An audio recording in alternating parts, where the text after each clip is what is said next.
আসসালামু আলাইকুম ফ্রেন্ডস, অ্যাডজেট শিখে আপনাদেরকে স্বাগতম। আপনারা সবাই কেমন আছেন? আশা করি সবাই ভালো আছেন। বরাবরের মতো আপনাদের সাথে আছি আমি সাইফুল ইসলাম। চলে এসেছি নতুন একটি টিউটোরিয়াল নিয়ে। সো আজকের টিউটোরিয়ালটি কোন বিষয়ের উপর হতে চলেছে সেটা নিশ্চয়ই আপনারা টাইটেল এবং থাম্বনেল দেখে অলরেডি বুঝে গেছেন। তো আমি কথা বাড়াবো না, চলে যাব মেইন টিউটোরিয়ালে। আর মেইন টিউটোরিয়ালে যাওয়ার আগে একটা কথা বলে নিতে চাই, আপনি যদি আমার চ্যানেলে নতুন হয়ে থাকেন তাহলে অবশ্যই আমার চ্যানেলটি সাবস্ক্রাইব করে নোটিফিকেশন বেলটি অন করে দিবেন। আর যারা অলরেডি সাবস্ক্রাইব করে রেখেছেন তাদেরকে অনেক অনেক ধন্যবাদ। যারা আমার এই ভিডিওটি ফেসবুক থেকে দেখছেন তারা আমার পেজটি ফলো করে সাথেই থাকবেন। তো চলুন চলে যাই মেইন টিউটোরিয়ালে।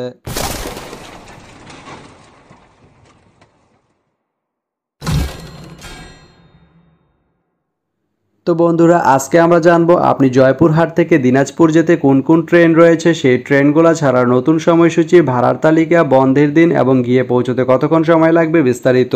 তো আমি যদি প্রথমে আপনাদেরকে ভাড়ার তালিকাটা দেখিয়ে দিই, আপনি জয়পুরহাট থেকে দিনাজপুর যেতে এস চেয়ার বা শুভন চেয়ার যে সিট এর মূল্য পড়বে 110 টাকা, স্নিগ্ধা যে সিট এর মূল্য পড়বে 213 টাকা এবং এসি বগির যে চেয়ার সিট এর মূল্য পড়বে 253 টাকা।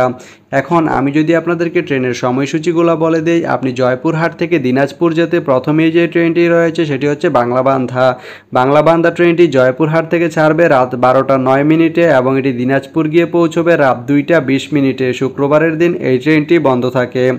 এরপরে রয়েছে দ্রুতযান ট্রেনটি জয়পুরহাট থেকে ছাড়বে রাত 2টা 9 মিনিটে এবং এটি দিনাজপুর গিয়ে পৌঁছবে ভোর 4টা 20 মিনিটে। এই ট্রেনটির কোনো অফ ডে নেই। এরপরে রয়েছে পঞ্চগড় এক্সপ্রেস ট্রেনটি জয়পুরহাট থেকে ছাড়বে ভোর 5টা 19 মিনিটে এবং এটি দিনাজপুর গিয়ে পৌঁছবে সকাল 7টা 13 মিনিটে। এই ট্রেনটির কোনো অফ ডে নেই। এরপরে রয়েছে একতা ট্রেনটি জয়পুরহাট থেকে ছাড়বে বিকাল 5টা 1 মিনিটে এবং এটি দিনাজপুর গিয়ে পৌঁছবে সন্ধ্যা 7টায়। এই ট্রেনটির কোনো অফ ডে নেই। তো আপনি জয়পুরহাট থেকে দিনাজপুর যেতে এই 4টি ট্রেনের যে কোনো একটি ট্রেন ব্যবহার করতে পারেন। তো ভিডিওটি কেমন লাগলো অবশ্যই কমেন্ট করে জানাবেন।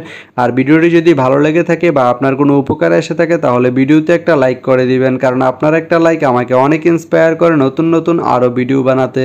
তো ধন্যবাদ সবাইকে ভিডিওটি এতক্ষণ ধৈর্য ধরে দেখার জন্য। ভালো থাকবেন, সুস্থ থাকবেন, অ্যাডজেট শিক্ষার সঙ্গেই থাকবেন।